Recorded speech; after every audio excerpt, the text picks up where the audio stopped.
SPR lakukan persempadanan semula daerah pilihan raya di Sabah.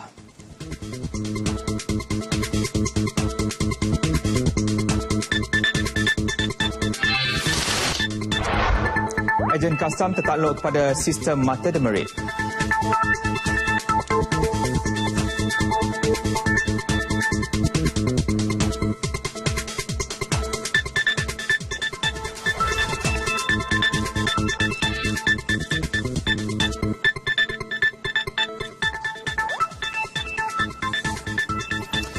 Baik, Assalamualaikum. Saya Syuhaimi Muhammad. Ini N5 untuk edisi 16 Februari 2016. Paparan perkembangan terkini dari 14 buah negeri dan wilayah seluruh Malaysia.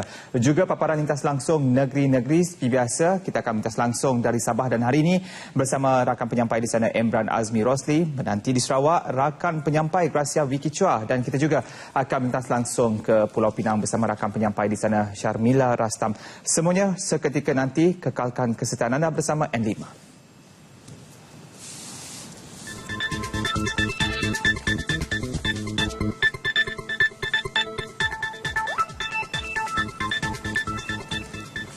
Baik saudara, N5 memulakan dengan laporan ini. Suruhanjaya Pilihan Raya SPR akan melakukan semakan semula ke atas daerah mengundi negeri Sabah selaras dengan Seksyen 7 Akta Pilihan Raya 1958/Akta 19. Setiausaha SPR Dato' Abdul Ghani Saleh dalam satu kenyataan berkata, berikutan semakan semula tersebut, terdapat daerah-daerah mengundi baharu diwujudkan bagi memudahkan pengurusan pilihan raya dan pendaftaran pemilih.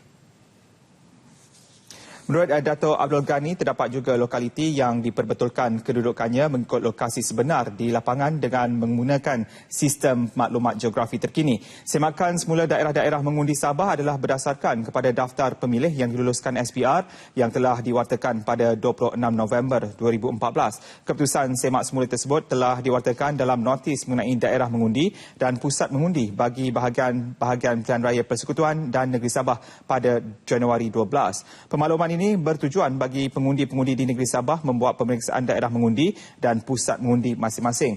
Untuk maklumat lanjut, orang ramai boleh hubungi SPR di talian 03-889-2700 atau layari portal rasmi SPR di www.spr.gov.my. Jabatan Kastam Diraja Malaysia JKDM akan memperkenalkan sistem mata demerit bermula 1 April ini. Ia bagi memberi mata merit terhadap kesalahan yang dilakukan oleh ejen penghantaran dan perkapalan yang berdaftar dengan JKDM. Ejen-ejen yang melanggar peraturan boleh digantung atau dibatalkan lesen apabila mencapai mata demerit yang ditetapkan. Dengan cakap ejen ni pun kita kena regulate mereka. Kalau yang mana-mana yang tidak mematuhi prosedur ataupun sistem yang kita tetapkan, kita akan withdraw the license. Kita tidak mahu dealing dengan all these agent-agent yang tidak mahu mengikut kita punya sistem perundangan pencukaian kita. Antara kesalahan yang kerap dilakukan termasuk mendeklarasi barangan import di bawah nilai sebenar dan meletakkan kod barangan yang salah untuk mengelak membayar cukai. Aktiviti seperti ini katanya akan mengurangkan kadar kutipan cukai kerajaan serta mewujudkan suasana persaingan tidak adil kepada pemain tempatan. Bercakap merasmikan seminar dasar pematuhan baru ejen kastam 2016, beliau berkata sehingga kini sebanyak 2,600 ejen penghantaran dan perkapalan telah berdaftar di JDKM. Setelah sebulan moratorium boksit dilaksanakan, keadaan di kawasan sekitar di Kuantan yang terkesan sebelum ini akibat pencemaran merah daripada pelombongan bahan tersebut kini hampir pulih. Namun sisa pembersihan yang mengalir ke dalam sungai dan termendap di dalam air harus diberi perhatian untuk kepentingan keselamatan kesihatan penduduk setempat. Ikuti laporan wartawan Syuhada Hashim. Pencemaran sungai akan mengakibatkan komplikasi kesihatan dalam jangka masa yang panjang dan ia mengambil masa bertahun-tahun untuk dikenal pasti. Dan saya ada bercakap dengan beberapa ahli akademik yang melakukan penyelidikan dalam hal ini dan mereka menyatakan bahawa penyerapan kimia daripada bahan mineral bauksit ini akan menyebabkan beberapa masalah kesihatan seperti Alzheimer, Parkinson dan juga beberapa penyakit saraf yang lain.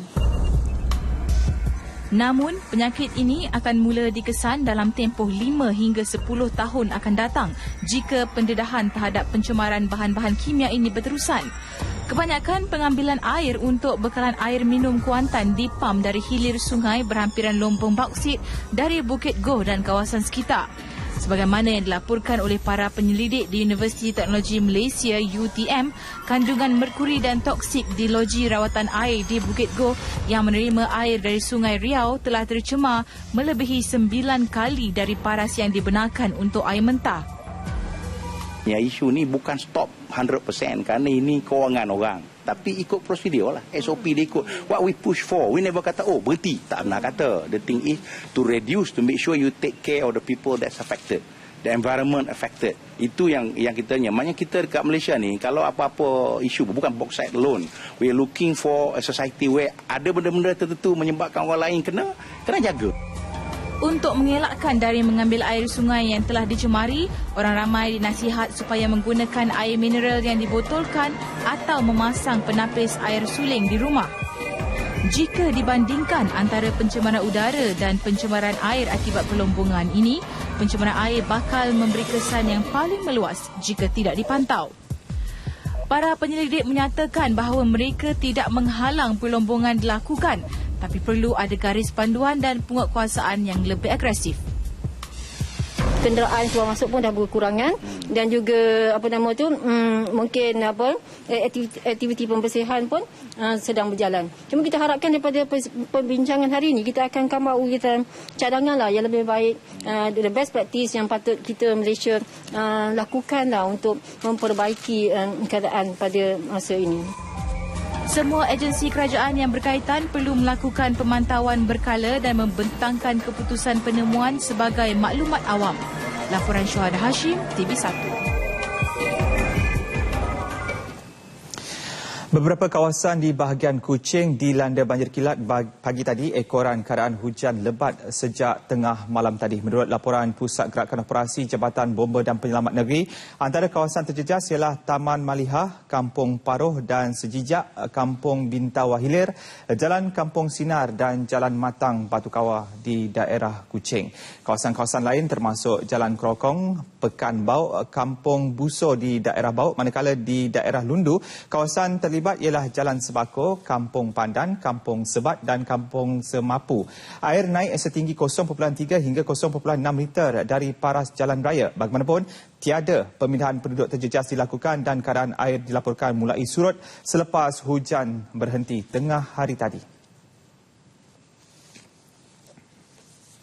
Bekas pengarah urusan sebuah syarikat minyak dan gas bergelar Datuk dituduh atas 2 kesalahan berkait transaksi pembelian saham bernilai lebih RM34 juta.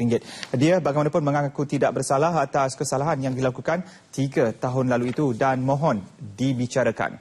Kedua pertuduhan dibacakan di Mahkamah Session Kuala Lumpur. Untuk tuduhan pertama, Datuk Harzani Azmi didakwa mengemukakan kertas cadangan pembelian 49% saham Gas Generators Malaysia Sdn Bhd melebihi nilai sebenar pada 21 Oktober 2013. Tindakan itu dipercayai bertujuan untuk mendorong ahli lembaga pengarah Tanjung Offshore Berhad membuat pembelian membabitkan nilai RM34.3 juta.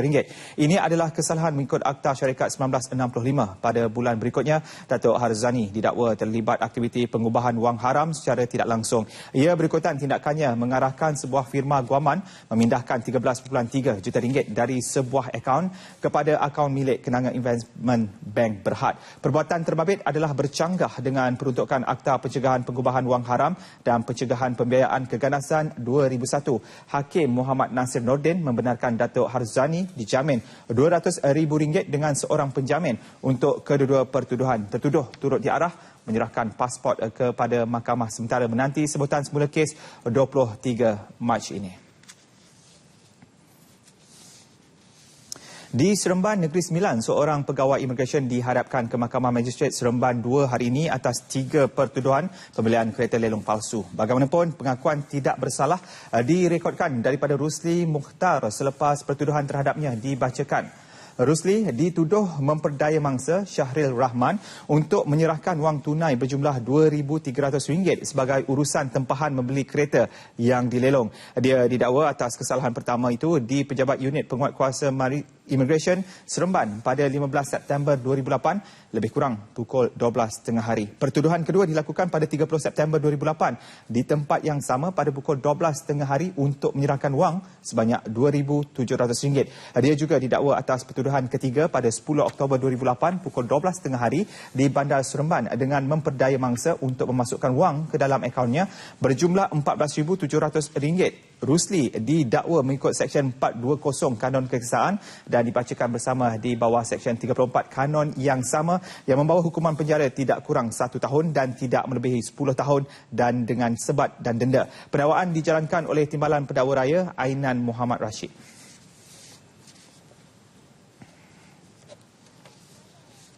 Sekumpulan pekerja binaan warga asing tanpa izin sanggup bersembunyi di dalam lumpur selama lebih 2 jam dalam cubaan melarikan diri daripada ditahan anggota Jabatan Imigresen Melaka. 3 warga Indonesia dan seorang Bangladesh itu adalah antara 149 pendatang asing tanpa izin parti yang ditahan dalam Ops Immigration yang dijalankan di Pulau Melaka kira-kira pukul 10 pagi tadi. Ketua Penguatkuasaan Jabatan Immigration Melaka, Muhammad Lamsyah Hosman berkata daripada jumlah itu, seramai 140 parti adalah lelaki manakala selebihnya wanita.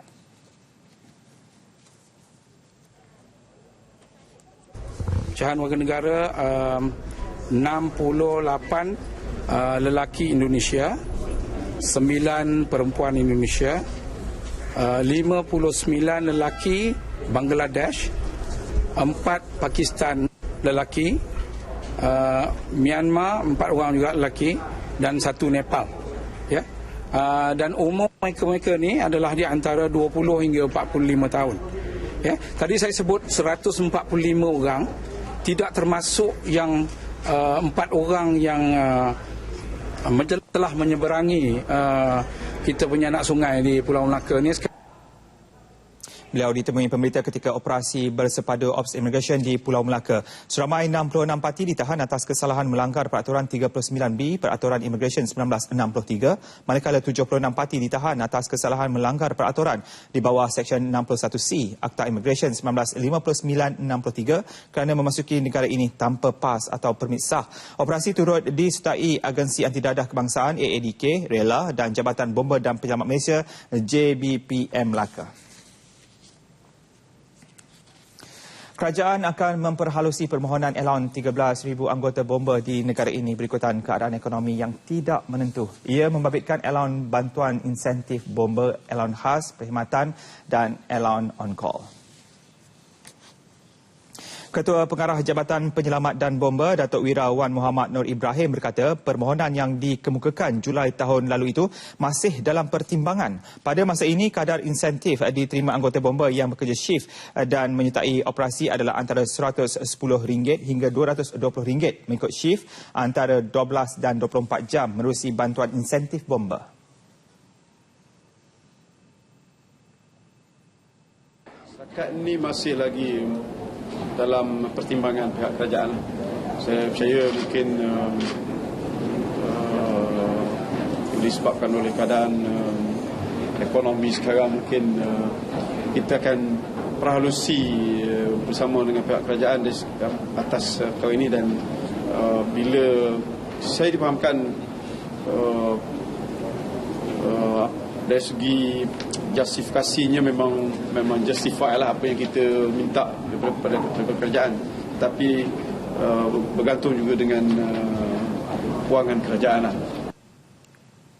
Beliau berkata demikian kepada pemberita selepas menyampaikan anugerah perkhidmatan cemerlang kepada 83 anggota bomba Johor di Ibu Pejabat Jabatan Bomba dan Penyelamat Negeri di Johor Bahru, Johor. Datuk Wirawan Muhammad Nur juga berkata sebanyak 19 balai bomba lagi akan dibina di seluruh negara sepanjang tahun ini. Pembinaan menggunakan konsep fast track itu membolehkan sesebuah balai bomba dibina dalam tempoh setahun dengan kos kira-kira RM1 juta. 3 daripadanya akan dibina dalam kawasan projek Kompleks Petroleum Bersepadu Pengerang PIPC iaitu Sebana Cove Resort, Bungai dan Rengit.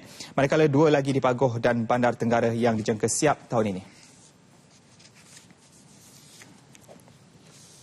Sejak pertengahan tahun lepas, anggota tentera bagi skim rondaan bersama Polis Diraja Malaysia PDRM ditambah sebanyak 50%. Menurut Panglima 3 Division Major Jeneral Datuk Zamros Muhammad Zain, langkah yang dirancang di bawah Strategi Lautan Biru Kebangsaan NBOS itu merupakan tindakan awal pihak tentera untuk memantau jenayah yang kerap berlaku terutama di daerah nilai.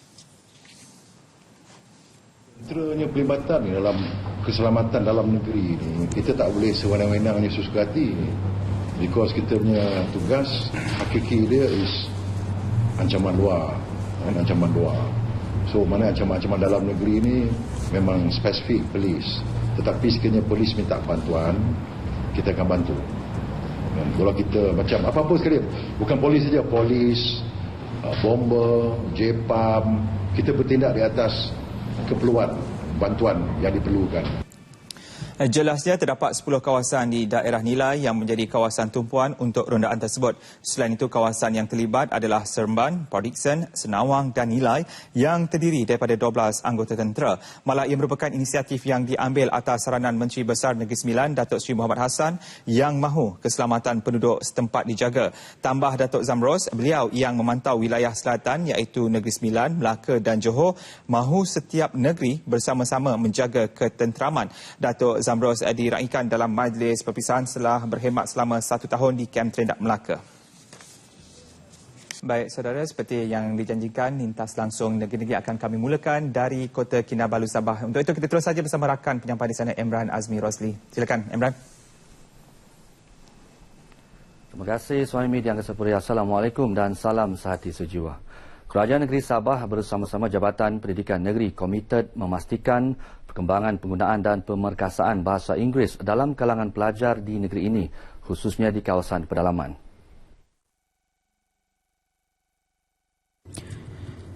Ketua Menteri Datuk Seri Panglima Musa Haji Aman memberitahu tanggungjawab itu meliputi usaha memupuk keyakinan para pelajar agar mampu berkomunikasi dalam bahasa Inggeris bukan sahaja di sekolah, malah kehidupan seharian. Ini kerana bahasa Inggeris merupakan medium perantaraan banyak negara dunia, malah dijangkakan 1/3 atau 2 bilion daripada populasi dunia menggunakan bahasa Inggeris. Teks ucapan beliau dibacakan Menteri Pelancongan Kebudayaan dan Alam Sekitar yang juga Exco Pendidikan Negeri, Datuk Seri Panglima Haji Masidi Manjun dalam majlis pelancaran English Day Program peringkat negeri di Sekolah Menengah Kebangsaan Sri Nangka Tuaran. Sementara itu, guru dan pelajar yang ditemui RTM mengakui kepentingan bahasa Inggeris demi masa depan yang cemerlang. I really agreed with the second speech when he was talking about the importance of reading. It's something that's been really important in my life, and I really hope to impart on my students. And I also read 3 books at a time. This launching is actually a landmark, a symbol that to show that State Education Department is committed to help students, to assist students, to support students in the learning of English. Whereby it will be every Tuesday where the English will be used in the office or not only in schools. This is very good actually. This one is actually one way to make sure that the students or the school environment and the society itself like taking a very serious consideration of this language. I can communicate with other person that from other country. I could learn more about their language. Dalam majlis ini, hari Selasa setiap minggu diisytihar sebagai English Day di sekolah-sekolah negeri ini. Organisasi media perlu menilai peranan masing-masing dalam penyampaian maklumat kepada rakyat bagi mengelak penyebaran maklumat berunsurkan fitnah yang mampu menjejaskan pihak-pihak tertentu. Menurut Menteri Pembangunan Sumber dan Kemajuan Teknologi Maklumat Datuk Seri Ringan Gubat, langkah itu dapat mendidik dan memberi kefahaman kepada rakyat mengenai sesuatu isu dengan lebih tepat. Ini termasuklah isu-isu semasa, isu berkaitan kerajaan, status bumi putera, peluang pekerjaan maupun teknologi maklumat. Datuk Seri Ringan berucap demikian pada Majlis Malam Media Kementerian Pembangunan Sumber dan Kemajuan Teknologi Maklumat Sabah sempena sambutan Tahun Baharu Cina 2016 di Kota Kinabalu. Rakyat juga digalak memanfaatkan peranan media untuk memajukan diri masing-masing. Beliau menyatakan pengamal media wajar bekerjasama dan saling bertukar fikiran dengan warga kementerian, jabatan dan agensi kerajaan bagi memahami tanggungjawab mereka. Seramai 150 nelayan dari 4 kampung di Sandakan merayu kepada kerajaan negeri agar mengkaji semula pembekuan ekspor makanan laut segar yang dikuatkuasakan pada awal bulan ini. Nelayan dari Kampung Dandulit, Kuala Gumgum, Sungai Beruang dan Banting itu menjelaskan pendapatan mereka terjejas apabila peraih atau pembeli tidak lagi membeli dalam kuantiti yang banyak. Para nelayan yang ditemui media di Kampung Dandulit berharap kerajaan akan mengkaji semula pembekuan ekspor itu kerana mereka yang merupakan nelayan pesisir pantai hanya bergantung hidup dengan pendapatan sebagai nelayan. Sekiranya kalau kerajaan membukukan betul-betul ini input ini memang banyak masalah yang timbul kepada masyarakat nelayan. Khususnya lah betul-betul memang nelayan pantai punya. Kami untuk meminta kerajaan mengkaji semula di atas keputusan untuk membukukan ini ekspor ini makanan laut segar. Jadi kami di sini pun memang untuk makluman lah.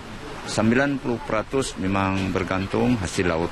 Ya, untuk merayu dengan kerajaan, untuk memikirkan masalah masyarakat dan juga orang-orang kampung nelayan.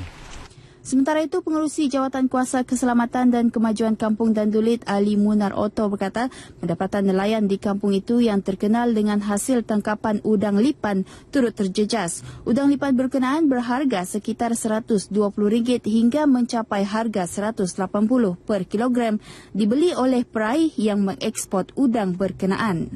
Merayu dan minta kepada pihak kerajaan agar keputusan untuk membekukan ekspor makanan segar laut ini dapat dikaji semula. Karena nelayan-nelayan ini berpendapat yang ada di belakang saya ini, yang sebilangan besarnya merasa agak terkilan sekiranya hasrat kerajaan ini akan diteruskan dan secara tidak langsung akan menjejaskan pendapatan utama mereka. Pada 1 Februari lepas, Timbalan Ketua Menteri Datuk Seri Panglima Haji Yahya Hussein mengumumkan pembekuan aktiviti pengeksportan makanan laut segar berkuat kuasa serta merta berikutan isu kekurangan makanan laut segar di pasaran maupun restoran di negeri ini. Baik saudara, sekian berita N5 dari Sabah petang ini. Teruskan dengan Gracia di Sarawak. Silakan.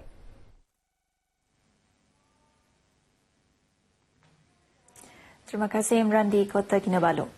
Perjuangan Ketua Menteri Sarawak Datuk Patinggi Tan Sri Denan Satem terutamanya berhubung penurunan kuasa menjadikan pilihan raya negeri ke-11 nanti sebuah pilihan peluang terbaik untuk menjadikan bumi kenyalang negeri untuk semua rakyat Sarawak. Menyatakan demikian, Ahli Dewan Undangan Negeri Nangka Dr. Anwar Rapai berkata sejak puluhan tahun lalu beliau tidak pernah mendengar pemimpin di negeri ini yang bersuara mengenai hak rakyat Sarawak di dalam perjanjian penubuhan Malaysia 1963 seperti yang diperjuangkan oleh Tan Sri Adenan. Jelasnya selain penurunan kuasa, Ketua Menteri Sarawak kini juga merupakan insan yang menekankan keharmonian antara pelbagai kaum di negeri ini. Oleh itu, penduduk di negeri ini perlu menggunakan peluang dalam memilih seorang pemimpin yang menjaga kepentingan semua kaum untuk tempoh 5 tahun lagi.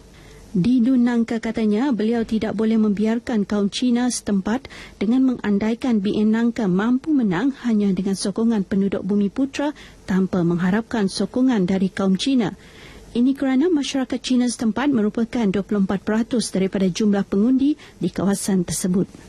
Because I want to work together as what has been transpired by the Chief Minister, so I need that 24% to support me to show that the Chinese in Cebu are supporter of Chief Minister of Sarawak.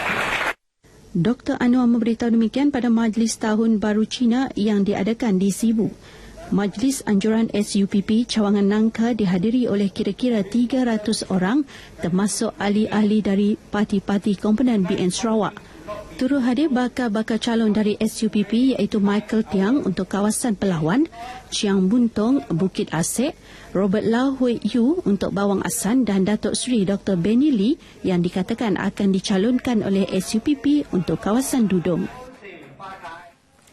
Belum ada sebarang perbincangan diadakan. Demikian kenyataan Setiausaha Agong Parti Rakyat Bersatu Sarawak SUPP, Datuk Sebastian Ting ketika diminta mengulas tentang pengumuman oleh Presiden Parti Demokratik Progresif Sarawak SPDP pada hari lepas berhubung kesediaan SPDP untuk bertukar kerusi Dewan Undangan Negeri DUN dengan SUPP pada pilihan raya negeri akan datang.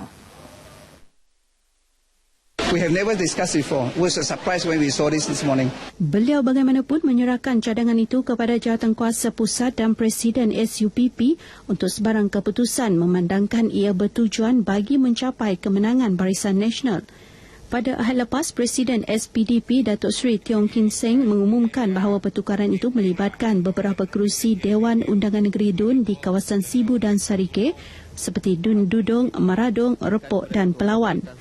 Dalam perkembangan lain, Datuk Sebastian yang ditemui selepas mengadakan Majlis Rumah Terbuka Tahun Baru Cina di kediaman beliau di Tanjung Lubang Miri memberitahu pihak SUPP terus melaksanakan aktiviti turun padang untuk menyelami masalah rakyat. Beliau selaku pengerusi SUPP Cawangan Piasau memberitahu ahli-ahli parti SUPP sering turun padang bagi mendengar dan menyelami masalah rakyat termasuk golongan muda di kawasan Piasau dan Miri Amnya. Antaranya keperluan memperbanyakkan rumah mampu bilik untuk menampung peningkatan penduduk, keperluan pekerjaan untuk golongan muda selain kebajikan rakyat sejajar dengan keutamaan parti itu dalam mengukuhkan keharmonian dan perpaduan rakyat di negeri ini. Polis telah menahan 3 suspek lelaki warga negara Indonesia berhubung kejadian rompakan dekat Jalan Pustaka Petrajait awal pagi semalam. Ketua Polis Daerah Kuching SCP Ruslan B. Ahmad memberitahu ketiga-tiga suspek yang berumur dalam lingkungan 24 hingga 26 tahun itu ditangkap di sebuah rumah kongsi tidak jauh dari kawasan kejadian. Jelasnya kesemua suspek mempunyai pasport sah dan tidak mempunyai rekod jenayah lampau, manakala seorang lagi suspek masih dicari. Kita harap dengan tertangkapnya suspek ini, kita berjaya menyelesaikan kes tersebut. Walau macam mana pun, kita terus menyeru pada masyarakat sekiranya mempunyai maklumat tentang kes ini, mohon sampai ke hadapan untuk kerjasama dan beri maklumat kepada pihak polis. Dalam kejadian tersebut, 5 sekeluarga telah diikat di kediaman mereka oleh 4 orang perompak yang kemudiannya melarikan barangan curi bernilai RM60,000. Dalam perkembangan lain, SCP Ruslan Bek memberitahu seorang lelaki tempatan dari Pedawan dijatuhkan hukuman penjara 11 tahun dengan 2 sebatan selepas didapati bersalah dalam 5 kes peras ugut di Kuching. Lelaki tempatan berumur 43 tahun itu ditangkap hasil intipan dan aduan orang ramai pada 3 Februari lalu. Katanya hukuman telah dibacakan semalam di Mahkamah Kuching. Hasil siasatan dijalankan, suspek mengaku telah terlibat dengan 5 kes pemerasan.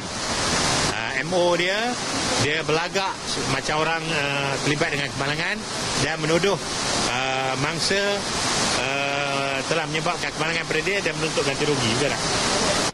Beliau menyatakan demikian dalam sidang media selepas Majlis Perhimpunan Bulanan di Ibu Pejabat Polis Daerah di Simpang 3 Kuching. Pada majlis itu, seramai 5 anggota polis kanan dinaikkan pangkat kepada penolong penguasa polis ASP, manakala 17 anggota lain-lain pangkat menerima surat penghargaan atas kecemerlangan tugas. Pembangunan ekonomi di Bandar Seri Aman biarpun sudah berkembang lebih baik berbanding sebelumnya, namun masih mempunyai peluang luas untuk dipertingkat lagi. Hakikatnya, keseluruhan masyarakat di bahagian Seri Aman perlu memainkan peranan masing-masing dalam membantu memperkembang lagi potensi ekonomi setempat.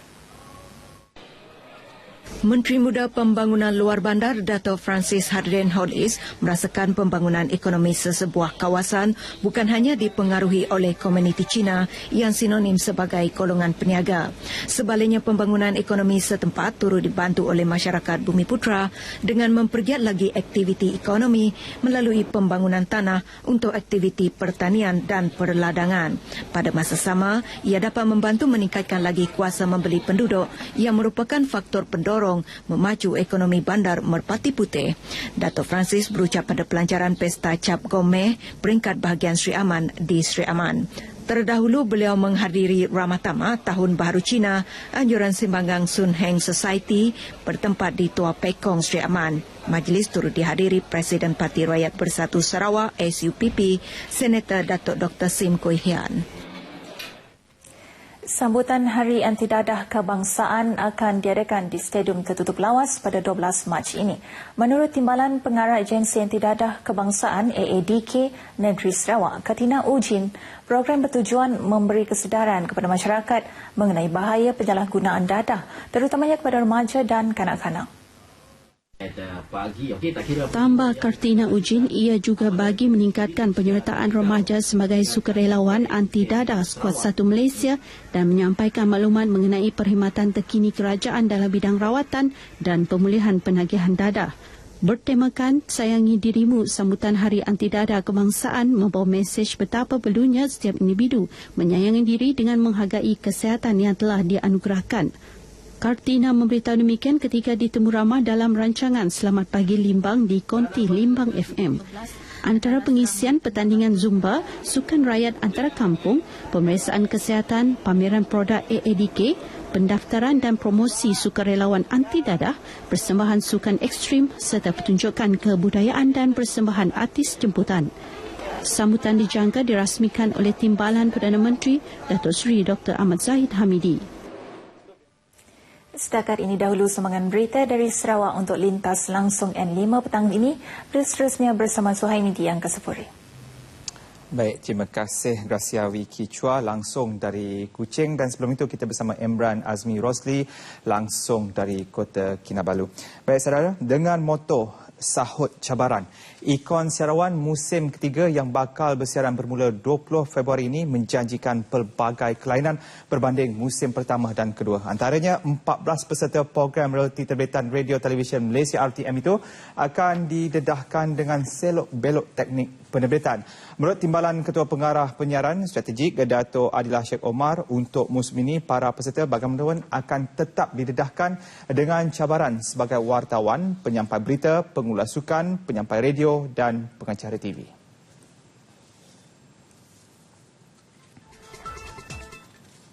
Ini mereka didedahkan dengan pelbagai modul, ya, antaranya etika kewartawanan, teknik berhadapan dengan kamera, penyampaian berita, pengacaraan serta latihan melaporkan berita dari lokasi secara langsung. Itu antaranya.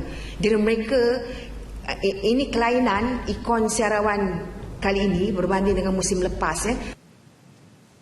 Para peserta juga katanya akan dinilai dari pelbagai aspek, termasuk dari segi aspek penyampaian berita dan juga penulisan skrip setiap kali selepas melakukan tugasan yang diberikan.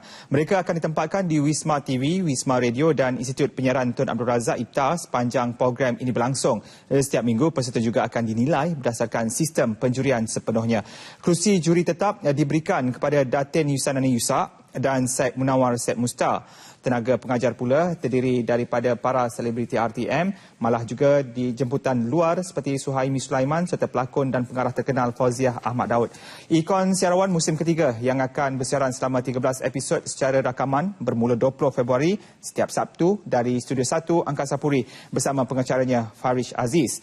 Dari Ikon siarawan pula akan bersiaran selama 3 minit setiap Isnin dan Rabu pada pukul 3 petang bersama pengacaranya Josh Sim yang juga pemenang bagi Ikon siarawan musim kedua. Selain hadiah wang tunai, pemenang juga akan menandatangani kontrak bersama RTM.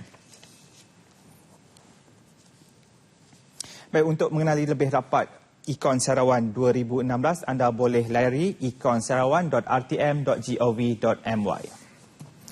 Dan laporan seterusnya, kejayaan ekspedisi penyelidikan saintifik Malaysia ke Antartika 2016 akan dijadikan penanda aras kesinambungan kajian saintis seterusnya di masa akan datang. 8 peserta yang menyertainya membuktikan saintis tempatan serius dalam melaksanakan penyelidikan dan mencari formula terbaik dari pelbagai bidang. Mereka selamat sampai di tanah air Ahad lalu. Menurut Ketua Ekspedisi Dr. Muhammad Huzaimi Jusoh, 8 saintis yang terlibat membawa pulang hasil kajian yang signifikan dalam bidang biologi, kimia dan kejuruteraan. Jelas beliau ada sampel yang sudah dianalisa di Antartika dan selebihnya dibawa pulang untuk proses analisa di Malaysia. Kesemua hasil kajian dijangka akan dilapor kepada umum kurang dari setahun. Adalah penting untuk kita buktikan yang kita ni adalah antara negara yang aktif dalam bidang research. Sebab mungkin satu misi kita mungkin tak mencapai lagi dia punya ni, dia macam hasil yang kita mungkin dia perlukan beberapa misi, mungkin pelayaran ni perlu makan masa yang lebih lama, perlu kita hantar pengkaji kita. Beliau ditemui selepas menjadi tetamu Nasional 1 di Angkasa Puri. Antara sampel yang dibawa pulang dari Antartika ke Malaysia adalah air, alga, sedimen, lumut, batuan, invertebrate dalam lautan, debunga, tanah selain merekodkan bacaan gas rumah hijau dalam udara serta data geomagnetik. Dan untuk laporan negeri dari Pulau Pinang, kita terus bersama Syarmila Rastam. Silakan Syarmila. Terima kasih Suhaimi Muhammad di Angkasa Puri. Assalamualaikum dan salam sejahtera. 216 buah syarikat di negeri ini telah menerima bantuan pembungkusan produk membabitkan jumlah 2.57 juta ringgit.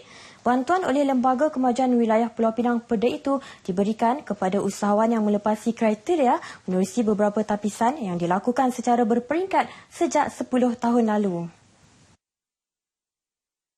Menurut Pengerusi Perda Datuk Syahabuddin Yahya, aspek pembungkusan produk merupakan peranan penting dalam pemasaran. Justeru inisiatif itu dilakukan kerajaan bagi membantu usahawan-usahawan Bumiputera di Pulau Pinang. Malah Perda dengan kerjasama Jawatan Kuasa Fokus Grup Pembangunan Usahawan dan Koperasi Bumiputera Pulau Pinang sentiasa menaik taraf reka bentuk pembungkusan dalam menjaga kualiti yang rata-rata produk berkenaan juga sedang dalam proses untuk menembusi pasaran luar negara. Kualiti pembungkusan yang telah pun dicipta ini dapat memberikan satu saingan yang terbaiklah kepada produk-produk serupa yang dihasilkan oleh pihak-pihak lain.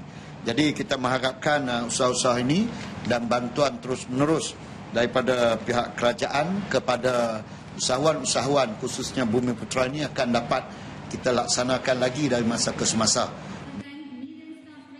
Beliau ditemui selepas merasmikan Majlis Penyerahan Pembungkusan Produk Usahawan Perda 2016 di Pasaraya Maidin, Bukit Mertajam.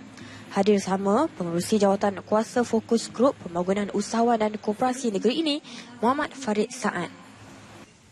Pada majlis berkenaan juga, 12 usahawan menerima pembiayaan pusingan modal bagi tujuan memperluas dan menaik taraf perniagaan mereka melibatkan peruntukan 1.3 juta ringgit. Jumlah pembiayaan yang diterima antara RM25,000 hingga RM200,000. Bagi usahawan, pemberian bantuan berkenaan dapat digunakan untuk mengembangkan lagi perniagaan mereka.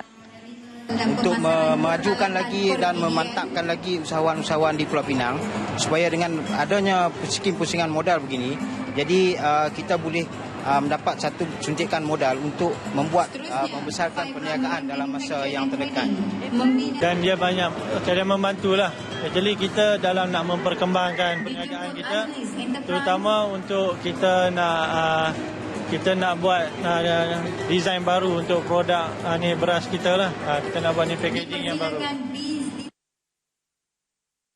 Sehingga kini, sebanyak 97 buah syarikat menerima pinjaman menerusi tabung skim modal pusingan membabitkan 10 juta ringgit. Usaha Jawatan Kuasa Fokus Grup Pembangunan Usahawan Pulau Pinang membawa usahawan ke China baru-baru ini membuahkan hasil apabila lebih 30 delegasi dari negara tembok besar itu melakukan lawatan balas ke Pulau Pinang. Menurut pengerusinya Muhammad Farid Saad, kunjungan delegasi China tersebut adalah untuk melawat kilang-kilang usahawan Bumiputera di negeri ini. Bagi beliau, kehadiran delegasi dari China ini membuktikan mereka yakin dengan produk Bumi Putra Pulau Pinang. Dan saya melihat komitmen dan kerjasama dengan usahawan di Pulau Pinang ini nampaknya begitu baik sekali kerana mereka tahu bahawasanya apa yang bahagian penyiasat Bumi Putra buat, apa yang pihak ICU buat, apa yang Pak Jabatan Menteri buat adalah untuk mereka. Jadi kejayaan ini adalah kejayaan mereka, maka mereka... Delegasi diketuai Teo Wee Zong, iaitu Presiden Strong Tree, salah sebuah syarikat pemasaran dari negara berkenaan. Selama 3 hari ini di Pulau Pinang, rombongan dari China ini telah melawat lebih 20 kilang di Pulau Pinang. Bagi salah seorang usahawan, Ahmad Basri Abdullah, menyifatkan usaha yang dilaksanakan oleh bahagian penyelarasan, penyertaan Bumi Putra Pulau Pinang, unit penyelarasan dan pelaksanaan Jabatan Perdana Menteri mampu mengantarabangsakan produk keluaran Bumi Putra. Alhamdulillah, semua ini tercapai dengan bantuan agensi-agensi dan juga bantuan daripada semua usahawan kami. Dan Alhamdulillah saya tengok respon daripada semua kaum-kaum Tionghoa dan juga daripada delegasi Cina ni cukup baik. Rata-rata mereka cukup sukakan sate. Alhamdulillah. Pada awal Januari lalu, 26 usahawan Bumi Putra menyertai First Silk Road International Halal Industry Culture Festival 2016 di Jiaxing City, China. Lebih 70 produk diketengahkan dalam ekspo tersebut. Umum mengetahui Giat Mara adalah agensi latihan kemahiran. Bagaimanapun, agensi latihan ini juga memainkan peranan membantu meningkatkan kemahiran pelatihnya dalam bidang keusahawanan melalui penganjuran klinik dan kursus antaranya pemasaran dan keusahawanan. Menurut Timbalan Pengarah Giat Mara Negeri Harun Razi, usaha ini dilaksanakan bagi membantu pelatih yang mencuburi bidang keusahawanan supaya berdaya saing. Giat Mara Negeri menyasarkan menghasilkan 50% pelatih menyertai bidang keusahawanan. Memberikan bimbingan kepada lepasan pelatih kita yang telah mencuburi bidang keusahawanan ini melalui khidmat nasihat yang kita buat, yang mana di Giat Mara Negeri sendiri telah diwujudkan unit pembinaan usahawan di bawah tanggungjawab saya dan juga pegawai pembinaan usahawan. Dan kami laksanakan dalam bentuk klinik nasihat. Beliau ditemui selepas majlis penyampaian sijil peserta kursus pemasaran di Giat Mara Prima Tasik Gelugur. Selain itu, beliau juga menyarankan golongan remaja lepasan sijil pelajaran Malaysia SPM supaya meningkatkan keupayaan diri dengan menyertai kursus kemahiran yang disediakan oleh Giat Mara di seluruh negara. Sekian dahulu laporan dari Pulau Pinang. Kembali kepada Suhaimi Muhammad untuk paparan seterusnya di Angkasa Puri. Silakan. Baik, terima kasih Syarmila langsung dari Pulau Pinang sebentar tadi. Dan bagi mengikuti laporan cuaca seluruh negara, kita terus saja langsung bersama Pegawai Jabatan Meteorologi Siti Aiza Sarmani. Silakan Aiza. Assalamualaikum dan salam sehati sejiwa. Seperti yang telah diwar-warkan sebelum ini, tiupan angin di kawasan perairan laut China Selatan dijangka bertiup dengan lebih kencang bermula hari ini dengan kelajuan angin boleh mencapai sehingga 50 km sejam dan ketinggian ombak sehingga 3.5 meter dengan tiupan angin timur laut yang bertiup kencang khususnya di kawasan perairan Kondo dan juga Reef North. Dan pada masa yang sama, amaran angin kencang dan laut bergelora turut dikeluarkan di kawasan perairan yang tertera juga di kawasan perairan Malaysia, iaitu di kawasan perairan pantai timur Semenanjung melibatkan perairan negeri Kelantan, Terengganu, Pahang dan juga Johor Timur, serta di kawasan perairan negeri Sarawak, wilayah Persekutuan Labuan dan juga perairan negeri Sabah, iaitu di perairan Kudat, Pantai Barat dan juga Pedalaman mulai esok. Keadaan di kawasan perairan ini berbahaya kepada semua aktiviti bot-bot kecil dan juga sukan rekreasi laut seperti bot-bot nelayan dan juga bot-bot pelancongan. Amaran angin kencang dan laut bergelora ini dijangka berkuat kuasa sehingga hari Jumaat ini 19 hari bulan. Sementara itu, cerapan imej radar terkini pada petang ini menunjukkan pada ketika ini keadaan cuaca amnya cerah di kebanyakan kawasan di Semenanjung kecuali hujan di 1-2 tempat diperhatikan berlaku. Terutamanya di negeri Johor melibatkan daerah Batu Pahat, juga di negeri Pahang khususnya di sekitar daerah Temerloh dan juga Bera, di Kelang, Selangor juga di negeri Kelantan melibatkan daerah Kuala Krai dan juga Gua Musang. Dijangkakan hujan yang sedang berlaku ini akan berterusan sehingga ke senja nanti. Di negeri Sabah pula keadaan cuaca juga agak lembap dengan hujan di 1-2 tempat diperhatikan, khususnya di pesisir pantai Sandakan dan juga di kawasan tengah Sandakan serta di bahagian Pudat dan pantai barat di Sabah. Dijangkakan pada sebelah malam nanti keadaan cuaca lembap akan lebih tertumpu di kawasan pedalaman dan juga di bahagian pantai barat pada sebelah awal malam nanti di negeri Sabah. Dan di wilayah Persekutuan Labuan pula keadaan cuaca pada ketika ini diperhatikan tidak hujan. Sementara itu, di negeri Sarawak, keadaan cuaca agak lembap dengan hujan di 1-2 tempat diperhatikan berlaku di hampir ke semua bahagian. Terutamanya di kawasan pedalaman negeri Sarawak melibatkan di bahagian Miri, Kapit, Bintulu, Mukah, Sibu serta 1-2 tempat di bahagian Kuching dan juga Samarahan. Dijangkakan hujan yang sedang berlaku di negeri Sarawak ini akan berterusan sehingga ke lewat malam nanti dengan hujan lebih tertumpu di kawasan tengah dan juga di kawasan pesisir pantai Sarawak. Seterusnya, saudara, kita tinjau ramalan cuaca untuk sepanjang hari esok bagi bandar-bandar utama di seluruh Malaysia. Dengan itu sekian info dari Jabatan Meteorologi. Assalamualaikum dan salam sehati sejiwa.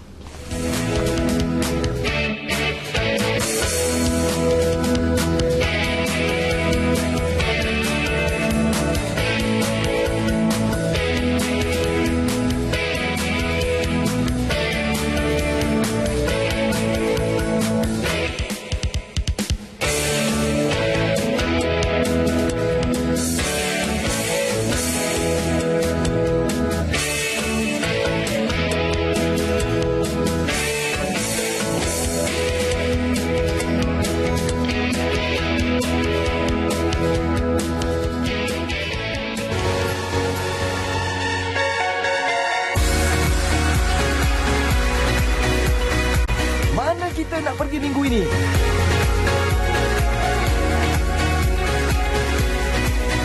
Dah ada destinasinya? Jadi, apa kata kita melancong dan mengembara di TV1 setiap hari Jumaat dalam Nasional 8. Saksikan Jom Jalan-Jalan meneroka destinasi menarik Malaysia.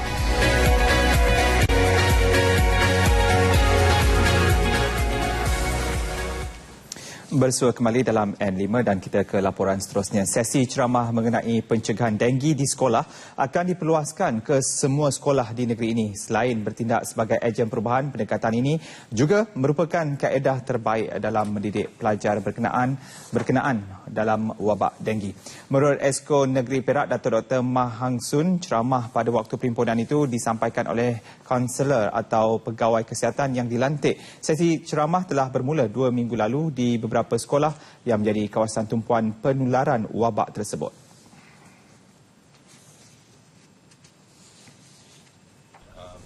Jabatan Pendidikan memang sudah bersetuju untuk kita buat demikian.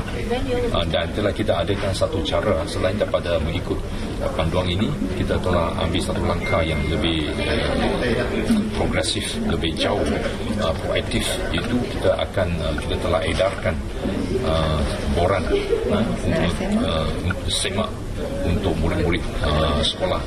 Bila balik rumah, dia akan semak kawasan yang jadi tempat pendidikan dan kita akan kutip dan kita akan dapatkan balon balas daripada mereka.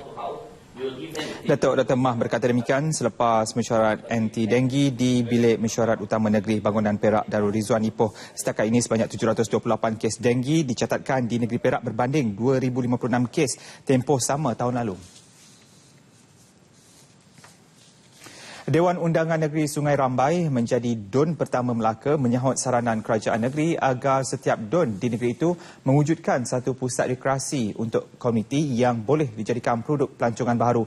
Produk yang dinamakan Halaman Dewan Rambai Istana atau Halaman Deris dilihat mampu membantu menambah pendapatan penduduk setempat selain menjana ekonomi di kawasan tersebut.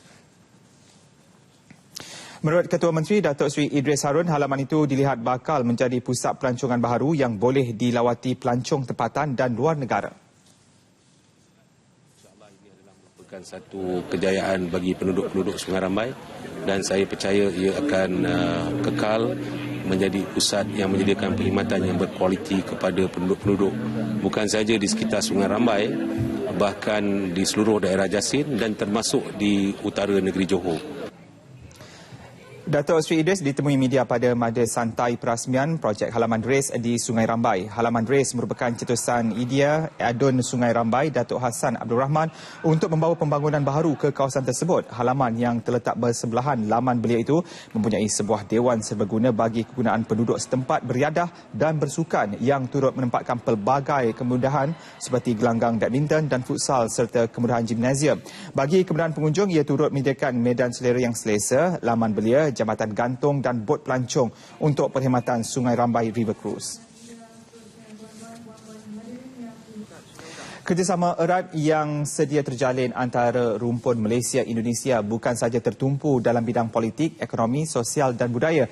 Malah ia turut diperluaskan dalam sektor pengajian tinggi bagi memperkasakan ilmu pengetahuan di kalangan mahasiswa dari kedua-dua negara di peringkat global.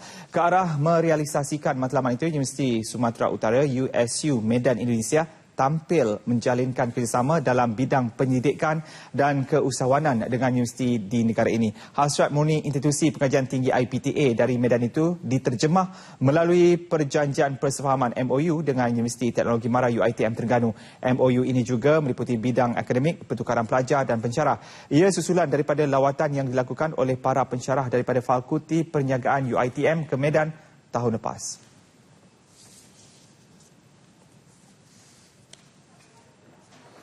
Oleh karena itu dengan begini kita melihat juga kemari, kita tahu oh saya rupanya masih lemah di sini gitu. Nah, dan juga nanti teman-teman saudara-saudara kita di sini, oh mereka ada kelebihannya seperti ini, saya ikut sehingga kita sama-sama menuju ke puncak gitu. UiTM Terengganu menyahut cabaran ini dalam misi meletakkan IPT itu dalam peta dunia sekaligus menjadikan UiTM sebagai destinasi pendidikan pilihan bagi pelajar-pelajar luar negara.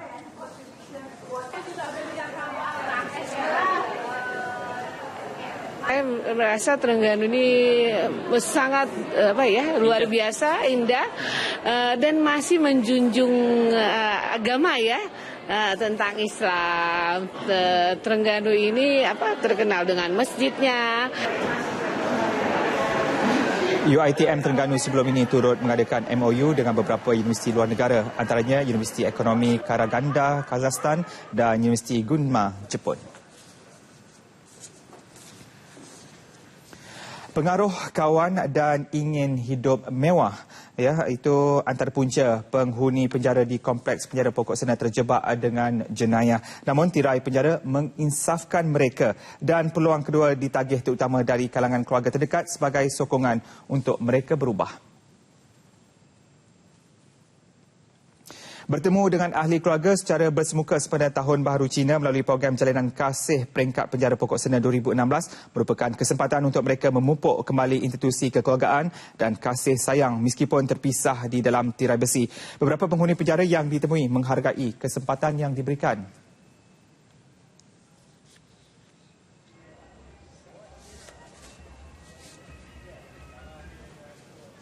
Pinuya lah. Minta kalau boleh dapat ampun, kalau boleh dapat ampun cantik. Maknanya you ada di sini ni, maknanya mengajar jugalah. Benda-benda yang baik. Betul-betul saya. Ya, saya tobat, kita selalu semayang, minta sultan ampun saya. Asal mana? Asal? Pris. Polis? Pris. Terima kasih sebab mula-mula saya kena kes ni tak ada orang mai sokong saya tak ada orang mai tolong kecuali family saja. Yalah family yang kuatnya. Ya, family saja. Yang kawan lama-lama tu tak ada lah. Dadah 13 lebih. A1. Apa ni masa tu umur berapa? 28. Dah berapa tahun dah? Setahun lebih. Kejadian tu di mana? Rumah. Sekolah Sukan Malaysia Terengganu SSMT berharga RM32 juta di atas kawasan 7.3 hektar bakal beroperasi selewat-lewatnya Mei ini. Ia akan bermula dengan pengambilan pertama 80 orang pelajar. Majlis penyerahan projek tersebut diadakan di SMMT Kuala Nerus yang disempurnakan Timbalan Setiausaha Bahagian Kanan Pembangunan Pelajar Kementerian Berkenaan Datin Nurhaliza Muhammad Noor. Terengganu adalah negeri kelima mempunyai SSM selepas Bukit Jalil, Bandar Penawar Johor, Pahang dan Sabah. Pihak tinggi daripada EPU kita kena minta peruntukan dulu. Peruntukan untuk RP1, RMK 11 ni tak ada. Jadi untuk RP2 lah kita mohon. Ya, fasa 2 tu memang ada dalam perancangan. 8 jenis sukan ditawarkan termasuk olahraga, sepak takraw, angkat berat, lumba basikal dan silat olahraga. Kemudahan merangkumi pejabat pentadbiran dan kelas akademik, asrama, Dewan Besar dan padang bola sepak. Kemasukan pelajar ke SSMT adalah melalui proses kenal pasti bakat dan pencalonan Persatuan Sukan Kebangsaan dan Majlis Sukan Negeri. Baik saudara, Nasional 5-16 Februari berakhir di sini. Sebelum berpisah, kita saksikan visual sekitar majlis perpisahan meraikan Panglima 3 Division Major General Datuk Zamrus Muhammad Zain yang akan bertugas di Filipina sebagai Ketua Misi Antarabangsa di Mindanao. Majlis berlangsung di Kem Terendak Melaka. Saya Suhaimi Muhammad. Dengan itu, Assalamualaikum dan salam sejahtera.